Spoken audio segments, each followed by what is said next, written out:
मैं अपनी आवाज बुलंद करके खुदावंद से फरियाद करता हूँ।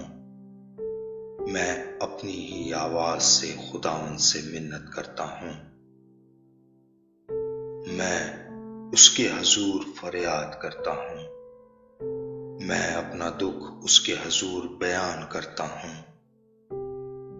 जब मुझ में मेरी जान निढाल थी, तू मेरी राह से वाकिफ था।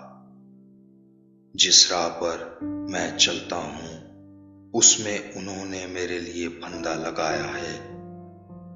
दाहिनी तरफ निगाह कर और देख, मुझे कोई नहीं पहचानता। मेरे लिए कहीं पनाह ना रही, किसी को मेरी जान की फिक्र नहीं।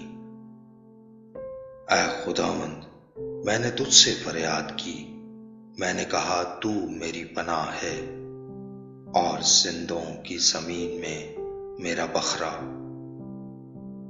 मेरी फरियाद पर तवज्जो कर, क्योंकि मैं नहायत पस्त हो गया हूँ।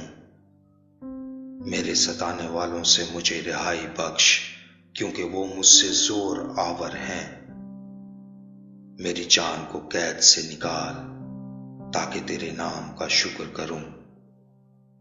सादिक मेरे गिर्द जमा होंगे, क्योंकि तू मुझ पर एहसान करेगा।